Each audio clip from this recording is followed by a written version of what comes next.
Margaret Krome's our keynoter today. She has, for over 20 years, been involved in making sustainable agriculture work at a government and policy level. She's had her hands in everything from starting the Center for Integrated Agricultural Studies at the University of Wisconsin, all the way to changing federal policy around areas having to do with organic farming, diversity in agriculture, value-added agriculture, and truly is one of these people that, well, look, when we decide that we're going to invite somebody from the policy realm to come and do a keynote at the conference, you kind of go, oh God, that's going to be dull. Margaret is not dull. She's promised an exciting presentation here, but really it comes out of, I think, of the passion that she brings to the work that she does in making sustainable agricultural work in Washington, D.C. and elsewhere. So with that, I'm going to let Margaret come up here and do a better job of talking about herself than I did.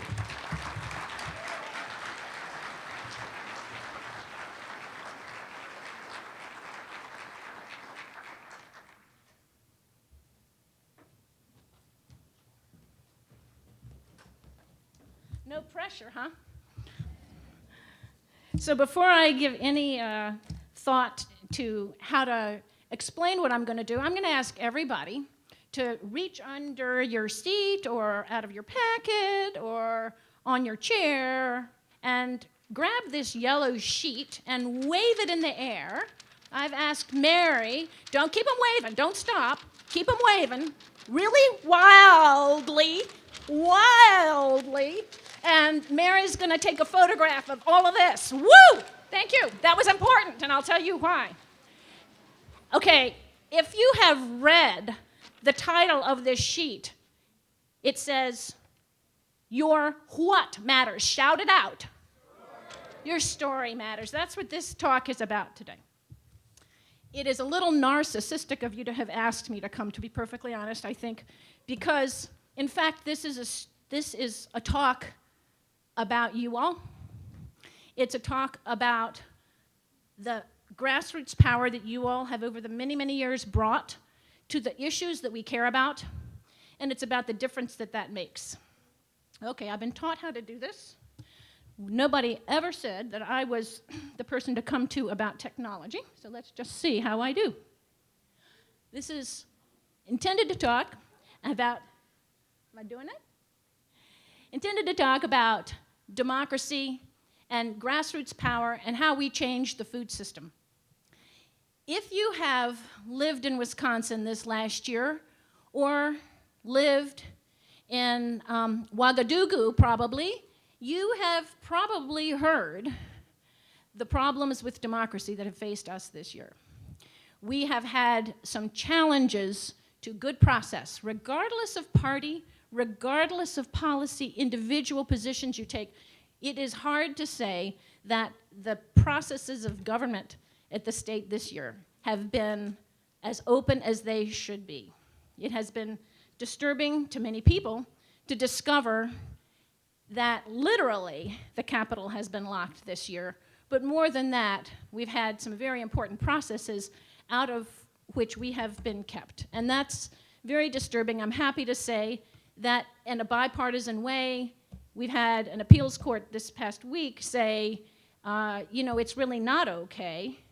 Truly bipartisan, 2 out of the 3 members appointed by Republican presidents say, it's really not okay to try to redistrict this state without input from everybody. Last year, we had an awful lot of kids, parents, employees of the state and private employees, everybody from all over the state who cared a great deal and perceived there to be some problems with the direction of the state, who came and said, we're wanting to protest this direction, and it became very vocal, and it has resulted in this past year several people, more than 1 million people, saying we really want to reconsider this situation. There is a process now to circulate recall petitions. They've been circulated. We're now counting them, reevaluating them. These are the processes of democracy. Whether you agree with the outcome, whether you agree with the current administration or not, it's important to have people have access to their government and to have it be transparent. We don't know the outcome of this question on redistricting, but we know that the muscular engagement that people have shown this year can do nothing but help open up this state and all of the citizens to our responsibilities to engage.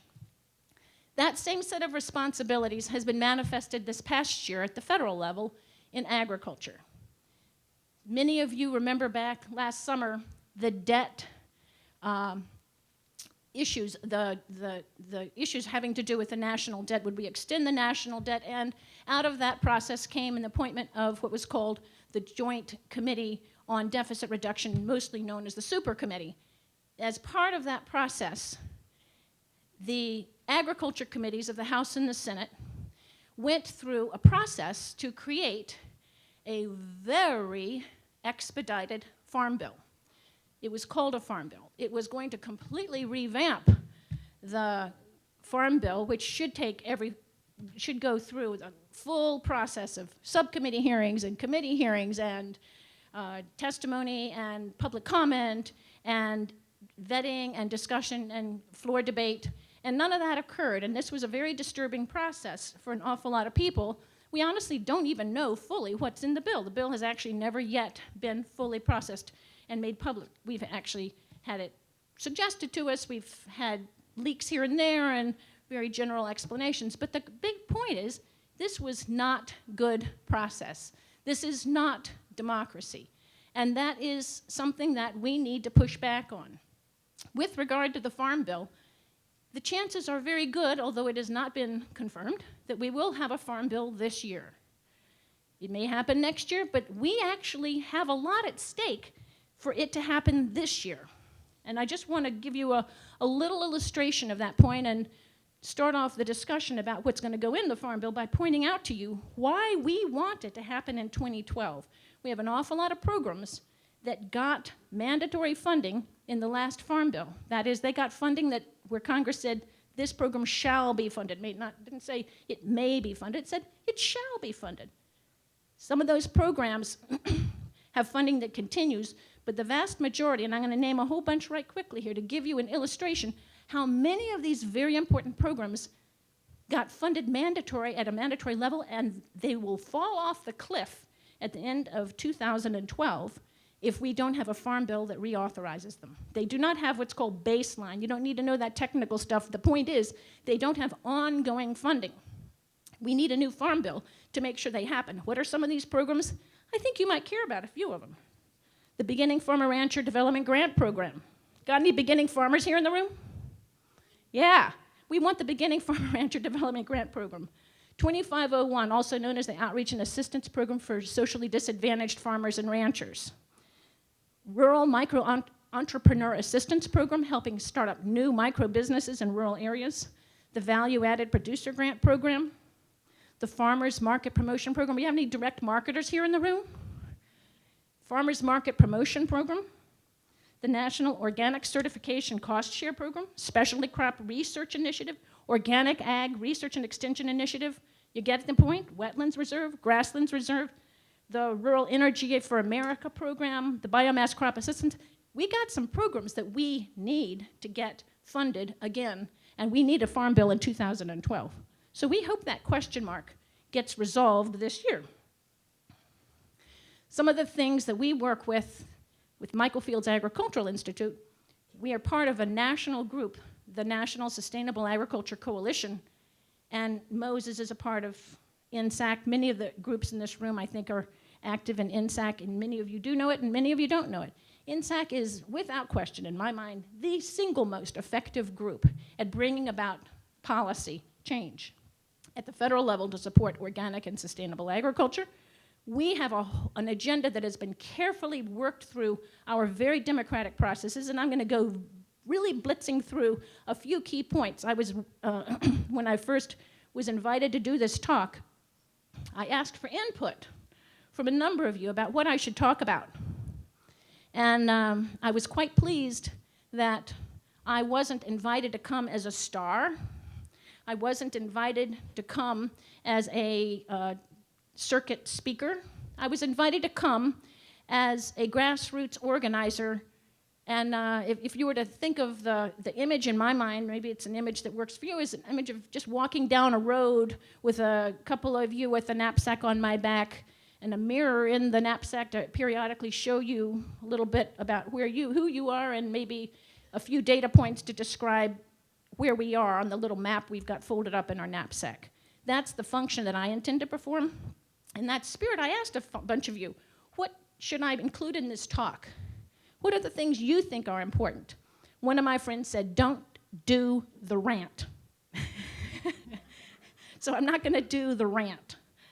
But I am going to go blitzing through a few key points of what we think ought to be in the next Farm Bill. Then I'm going to share with you some stories that I think are really exciting stories that have come from you at the grassroots level around the country, of the kind of power you all have exerted when you've really flexed your muscle, how successful you have been. So one of the things we want in the next Farm Bill is mandatory funding for conservation programs. You know, every so often, particularly at this moment with debates for the presidential campaign, with candidates vying each other to say why we don't need government, I'm wanting to push back. I think government is us.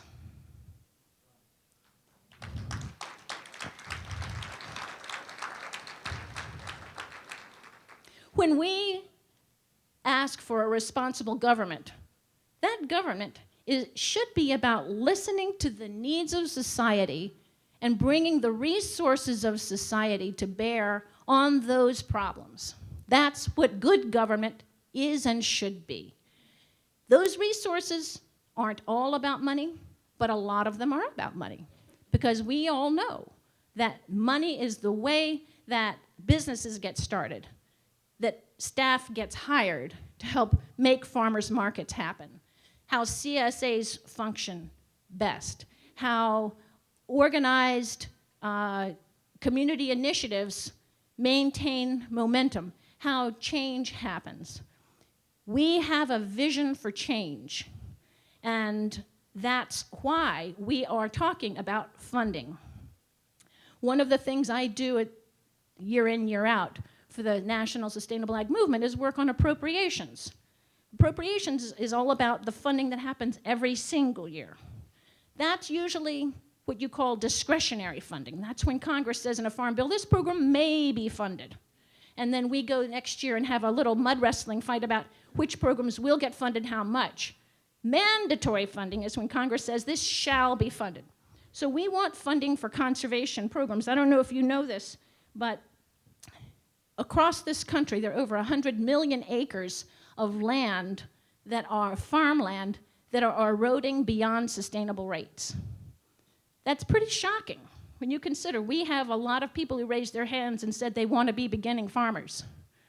We have generations to come, we hope, generations and generations to come. They need land on which to farm. They need sustainably maintained land. We need to protect our soil. Conservation programs have come under fire last year. In the spring and the summer appropriations fights, they cut out of funding that should never be cut. It should be mandatory. Appropriators went in and said, well, not really a mandatory. We're going to cut them anyway. We cut $1 billion out of conservation and then another $500 million. We have lost money to conservation. We have taken our cuts. It's time we cut no more.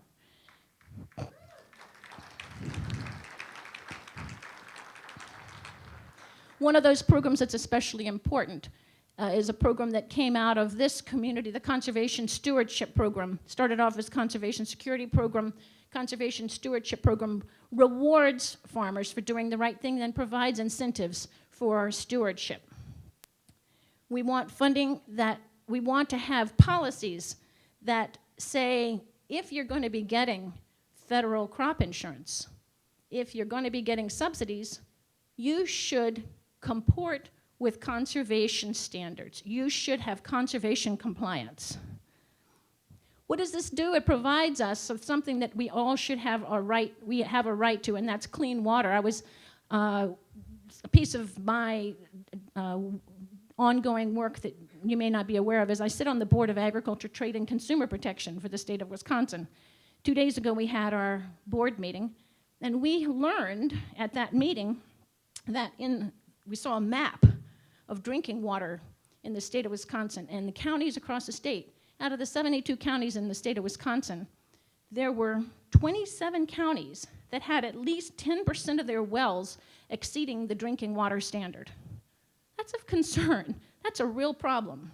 We need these conservation programs to protect our drinking water. We need it to protect erosion, against erosion.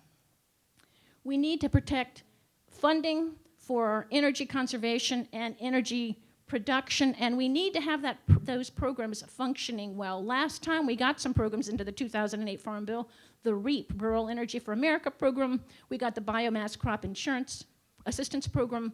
These programs are important programs, and a couple of times each of them got waylaid. It got used to subsidize prices at the gas pump. That's not what these programs are for. These are for innovations in energy, renewable energy. We need to have a research program that is based on publicly funded seeds and breeds research.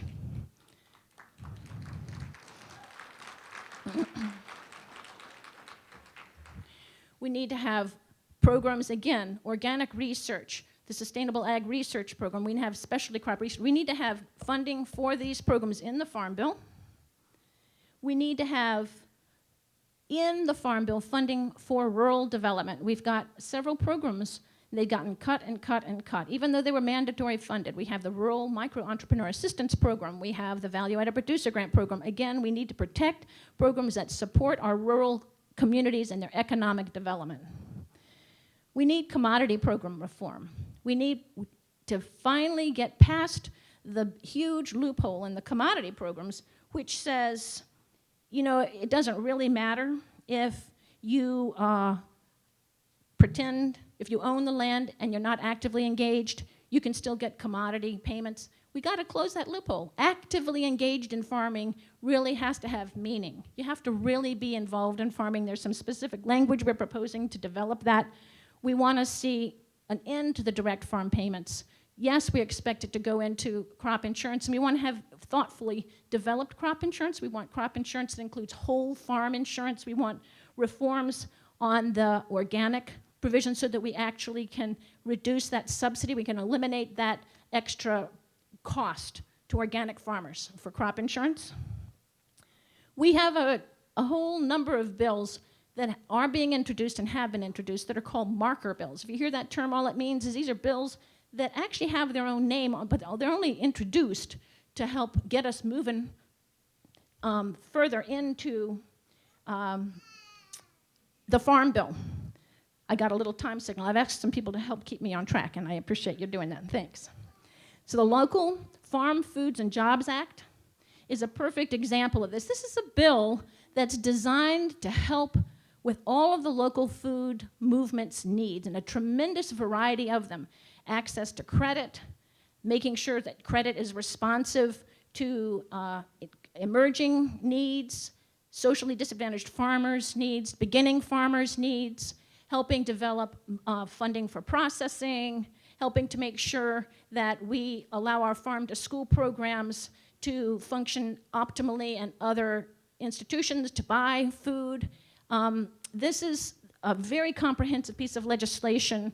It's very exciting. We have people all over the country involved and interested in it, and we want to see that move forward. Helps us with not only farmers markets, but all kinds of direct marketing, processing, urban agriculture. I'm going to take a second here. This is a shot from Growing Power's really exciting work in Chicago. Just to mention that anybody who's interested in urban agriculture, come to conference room C after the talk today, and we're having a discussion session on all the different permutations of urban agriculture. Welcome to have you come to that. Urban agriculture, there's a bill in Congress. Marcy Kaptur, Congresswoman from Ohio, Toledo, Ohio, has been very involved in helping to advance this. We have initiatives on the Beginning Farmer and Rancher Opportunity Act aimed to help new farmers get started, get the technical assistance they need, get the credit they need, get access into the conservation programs, have the conservation programs targeted to suit their needs. So that's the end of my rant. And my intention is to give you a smorgasbord, a quick snapshot into the kinds of issues that matter in the Farm Bill. Farm Bill's not the only issue that we are working on, but it's one this year that's real important, and so I wanted to spend the most time on that. It is easy at a cynical moment like this in history, when it seems as though you cannot say, one member of a party can't say something without the other party deciding that inherently it's inappropriate, foolish, undemocratic, and unresponsible. It's critical for us to remember that we can get past partisanship. Money doesn't purchase the policies. We as a movement have been extraordinarily powerful. I don't know if you all are conscious of this, but you all are beneficiaries of tremendously effective advocacy. We have extraordinarily effective advocates in Washington, and the advocates in Washington have extraordinarily effective advocates in you. And I just decided I was going to take a few stories. As I launch into the stories, this was by far the most delightful part of preparing for this presentation. I had such fun calling people up, finding out the details of what kind of change they brought about, how it happened, who was involved. And I'm conscious only that there are so many more stories. Many of you all in the room have been involved in many of these efforts and aren't recognized here. We just can't do that in this kind of time, but I just wanted to give you a little sampling. This is how we get past that stalemate. We get through it with those stories. Remember that yellow sheet? We get past that stalemate by reaching across, not allowing there to be a divide, telling ourselves that our members of Congress can be interested in us. We need to communicate to them why our issues can and do matter and should matter to them. And it's your stories that make that difference. And I'm going to pause here again. If you haven't had a chance to fill out your yellow sheet, Bridget Holcomb, who is now taking my picture, she's memorializing that I'm taking her picture, talking about her. She is going to be a person whom you can contact if you have further comments about stories and you want to share them. But we need your stories. It's your stories that have made the difference in our movement. We have great facts and figures, but that's not what members of Congress hear and remember. It's not what USDA retains. It's your stories that they retain. And it's a critical moment because this Farm Bill is coming galloping down the tracks. We do have an opportunity for good process, but it requires engagement. And for that, we need to know who has used the ATRA program, who has used the Beginning Farmer Rancher Development Program, who has signed up and gotten a CSP contract. We need your engagement. So this is your chance. Would you please fill this out before you leave the auditorium? If you need to share pins, I ask you to share pins. If you don't get it filled out here, there is going to be a box right downstairs on the way out the door, but you're not allowed to go out the door without putting this in the box. This is really important. Right near those flowers at the entrance. But if you can possibly take the extra 5 minutes to fill this out now, today, it will really help us.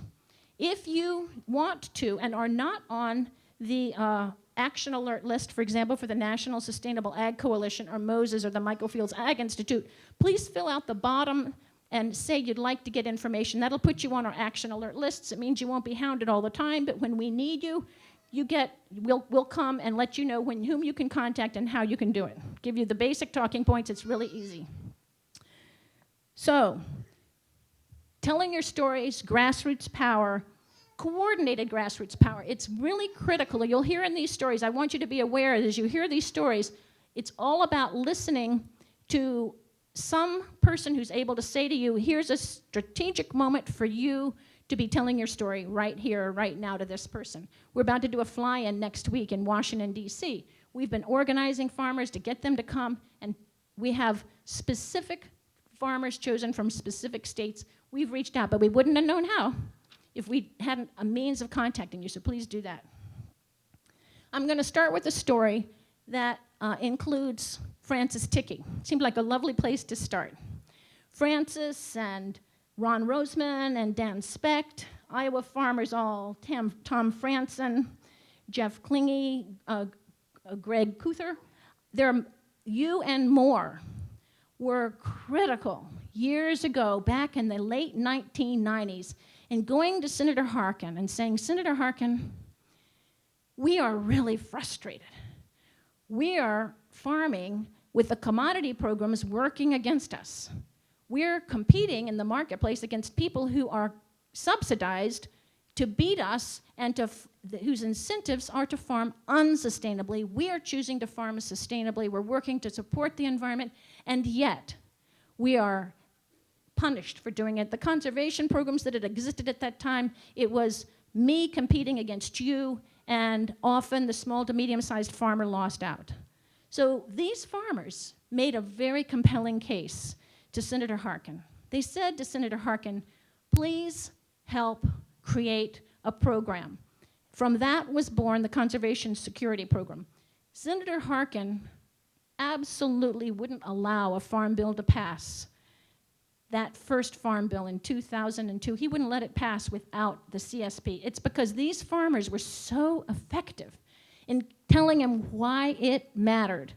And I think it was a long, hard fight, 29 different drafts between 2000 and 2002. This bill got drafted and redrafted and redrafted and redrafted. These farmers hung in there, kept talking. Senator Harkin fought for it. And we today, after the last farm bill, it's now a Conservation Stewardship Program. Thank you, farmers, for your commitment and steady presence. That's why we have this important program that many consider to be the best program in conservation today. Wrinkles to be worked out, paperwork to be improved, streamlined administration, you bet. We're going to work on that in the next farm bill. But we wouldn't have this great program without you. Thank you. I bet you don't know who this person is.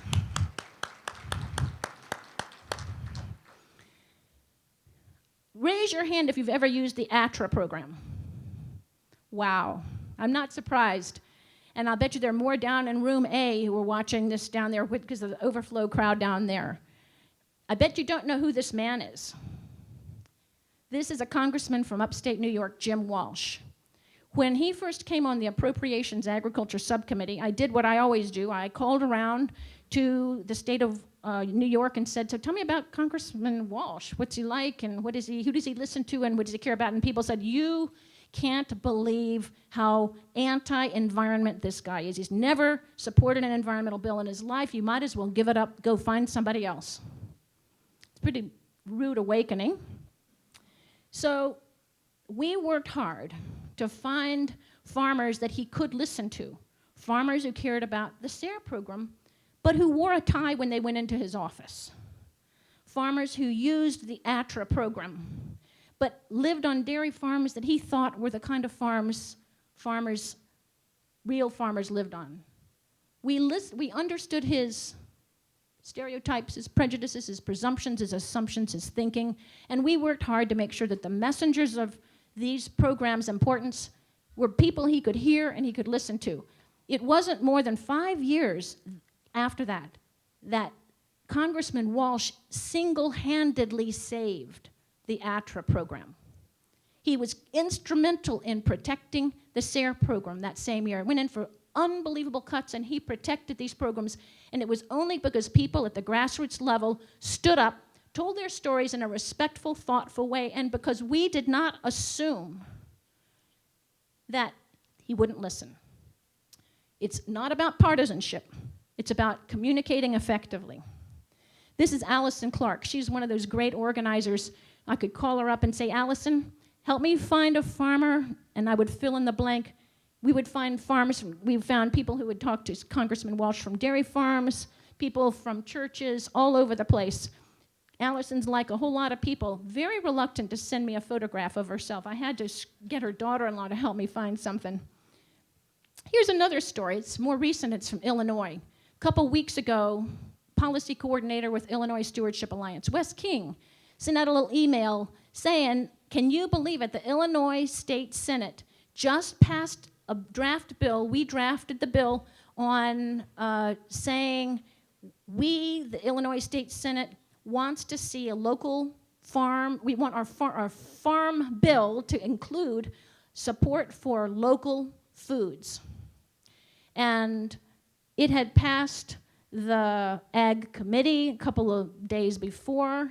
It passed the Illinois Senate overwhelmingly, Republicans, Democrats alike. And I wrote Wes and said, can you tell me how this happened? What did you all do?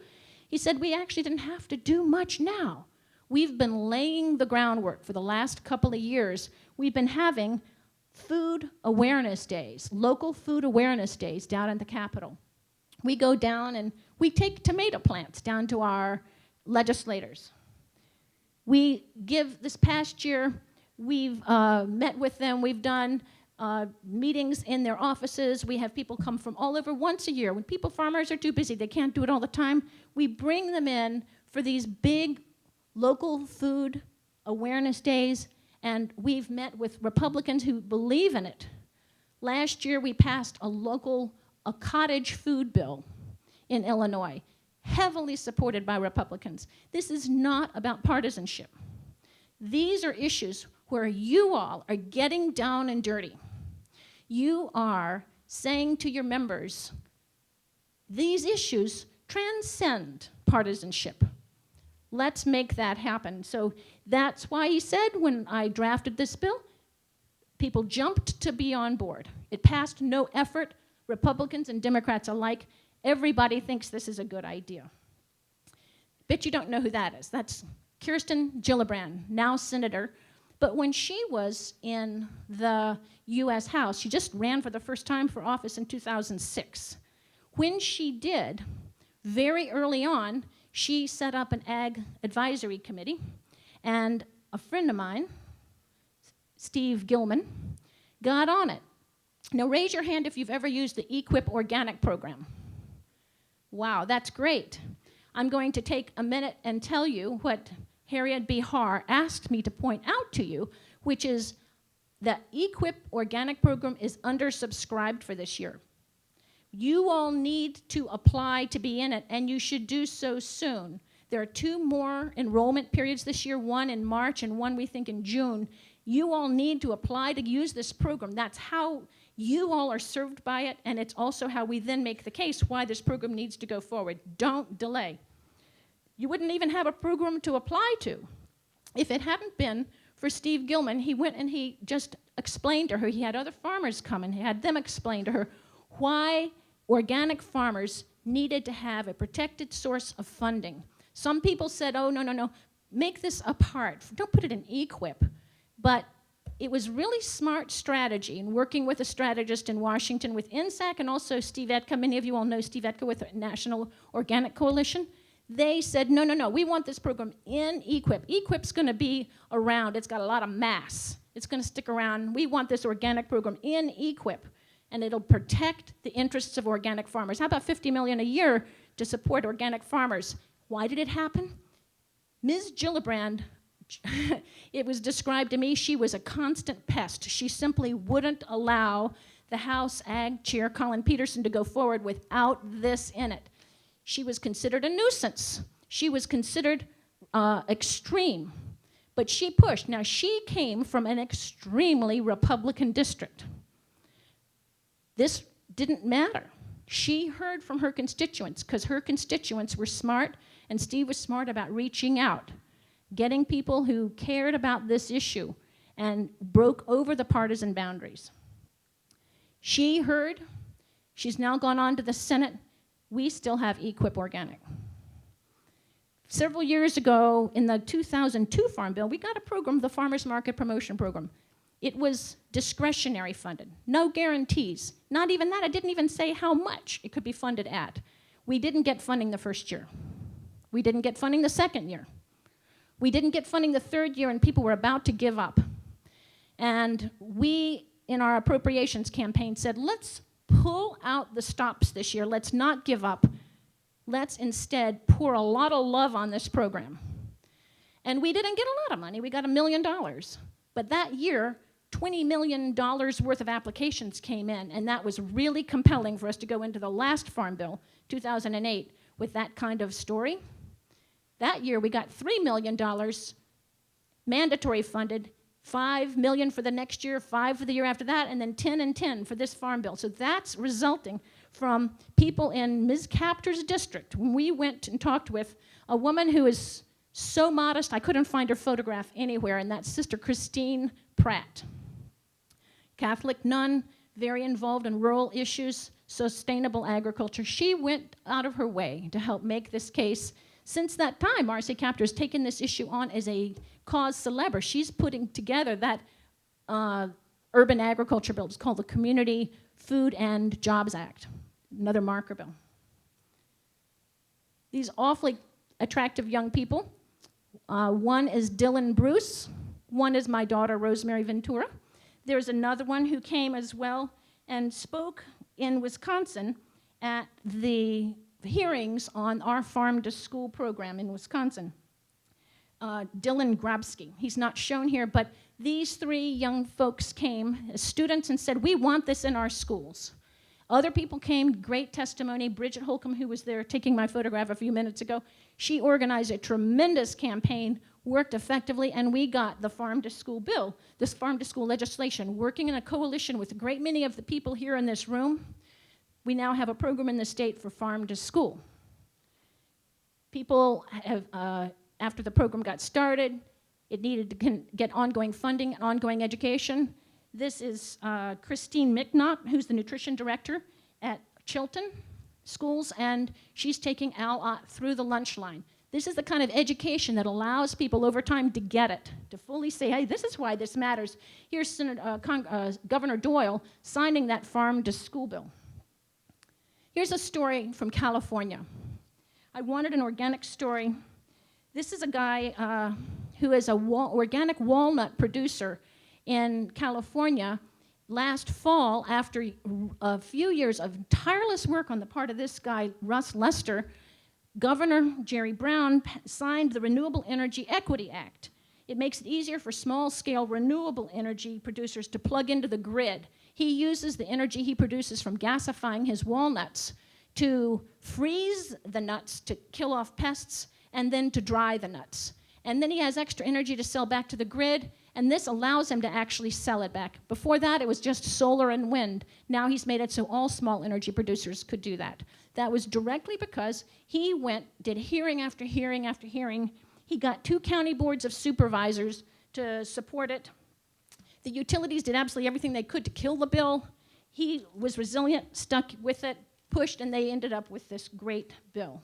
I'm jealous because we tried to get this in Wisconsin, and it died a year and a half ago. I don't see Katie Peterman here in the room. I don't know where she is, but Katie is a wonderful staffer working with Organic Valley. She and others helped organize a great event on Rick and Val Adamski's dairy farm up in the northeastern part of the state this past summer and invited Congressman Reed Ribble. He's the only member from Wisconsin on the Ag Committee. Reed Ribble is sitting right there in the white shirt, and you see Jerry McGeorge. There are people chatting with him. This was a day. At the end of it, there's Val Adamski talking with Congressman Ribble. At the end of that day, people said to the congressman, why don't you join the Organic Caucus? I learned about this the next week. I was meeting with his staff, Paul Bleiberg, in Washington. He said, you know what just happened? Congressman Reed Ribble just joined the Organic Caucus. Thank you very much, Katie. Thank you, Harriet, and others who helped organize that event that day. Beautiful job organizing, and now we've got a place to get started and moving forward. Food safety is an issue I know matters to a lot of people here in the room. Many of you all did many things on it. I'm just going to give you 2 little stories that I thought were real interesting stories. We had a challenge. We didn't have the kind of bipartisan muscle we needed on this bill. We had some issues, this was a year and a half ago, basically a couple years ago now, we needed to get, no, not quite, it was basically winter a year ago, and we needed to pass a couple of really key amendments that said, we want food safety provisions, but we want to protect our small to medium-sized farmers and have a proportionate kind of food safety apparatus. And Roland McIntyre had just started with Carolina Stewardship Alliance in North Carolina. He didn't know beans, he said, about food safety, but his farmers kept telling him how important it was. He said the Farm Bureau took him to Washington with them, gave him the validation that he needed when he went and met with Senator Burr, Republican Senator Burr. He then went back, took a couple of other farmers with him. One of the farmers showed Senator Burr his own calculations of how much it was going to cost him to do a HACCP plan. Everybody know what a HACCP plan is? Hazard analysis and critical control points and principles. It's one of those plans that costs you $1 million. Well, he showed how much it would cost in time and money. If he did it by himself, it was going to be $9,500. If he hired a consultant, it was going to be $20,000. He itemized it. He's an engineer. He showed the detailed analysis he had gone through about how he could possibly do it. This influenced Senator Burr. This gentleman here on the left is a guy named John Vollmer. He used to be the president of the Carolina Tobacco Growers Association. He has, over the years, begun growing pumpkins, growing strawberries, slowly but surely actually becoming organic in some of his fields. And he made the case. These are farmers who completely persuaded Senator Burr, who turned out to be instrumental in getting some of the amendments that we needed. The Tester Amendment, you've heard of the Tester Amendment, you've heard of the Sanders Amendment. Senator Burr was critical in that. Another example, Dave Rogers with NOFA, Vermont, worked with Bernie Sanders. Bernie Sanders got huge pushback. He had only been in Congress 2 years. He came in in 2006, and this was just last year. He got so much pushback on his amendments, which were simple amendments. He just said small farmers don't really need a HACCP amendment, a HACCP plan. He got pushback, hundreds of calls in a couple of days. The consumer groups pushed back relentlessly, and Dave Rogers said, I don't usually ask our farmers to do much, but we ask them to get involved. They got involved. They deployed and just helped keep Senator Sanders steady. Got a call yesterday talking with a woman who's very involved in GMO labeling. Many of you all are familiar with the concerns. Well, there's some really exciting campaigns, and grassroots people are doing what it takes. There are 450 groups, diverse groups, in a coalition working on the Just Label It campaign. If you want to go to the website justlabelit.org, you can join the 750,000, I said 750,000 people who have already commented to FDA. This is an important strategy. There are also state-level campaigns. You can find out about them at labelgmos.org. I wanted to come close to the end of my stories with just a friend of mine because it illustrates an important point.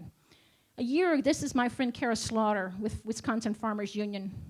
Wisconsin Farmers Union is one of those groups that if you call up Kara and say, would you be willing to set up a meeting with Senator Cole on the credit issues, she will find a way to fit it into her life, and she'll put together the single best meeting you could hope for on farm credit and why we need funding for farm credit. She helped organize people to go to the meeting that Congressman Ribble held this past Monday, and helped get farmers there who cared about conservation stewardship program, about value-added producer grant program. Tip of the hat to my intern, Anna Meyer, also for helping out doing the same sort of thing. These are the reasons that turned out to be a tremendously effective listening session. Farmers Union is one of those groups that listens. Last year, I'm sorry to say, there was another group in the state, I won't mention its name, but it took its democratically chosen agenda to support farmland preservation and sent people to the Capitol to oppose it.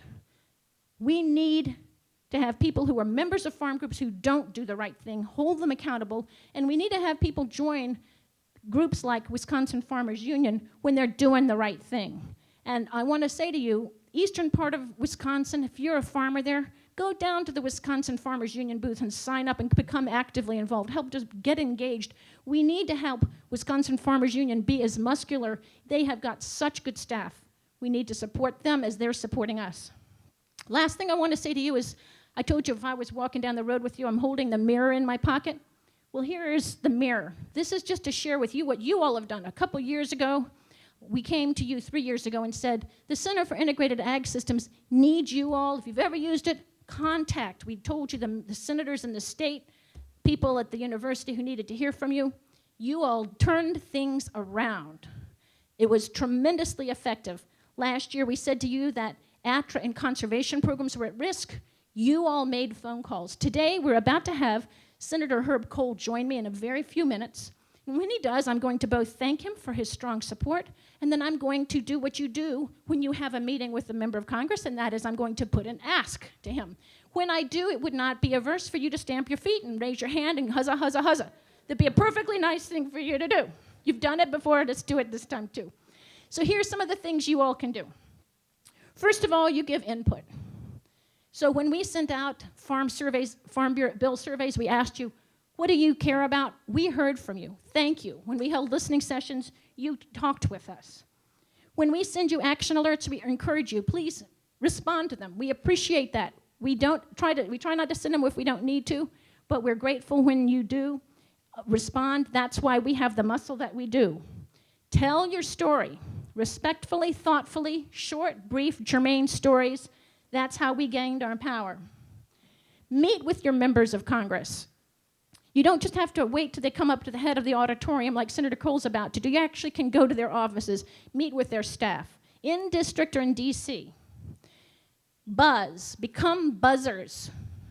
A lot of you all are on the internet. Pass along information.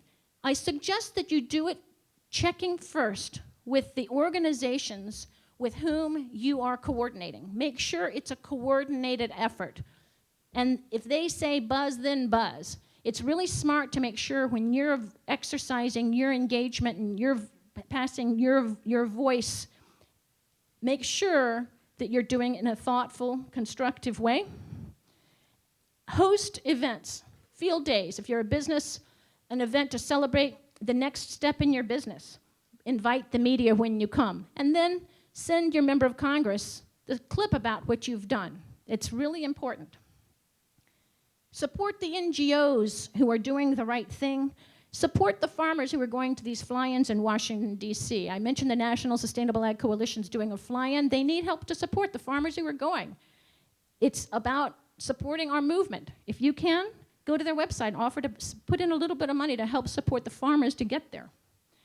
Join the farm groups that are doing the right thing. And finally, vote. Thank you very much.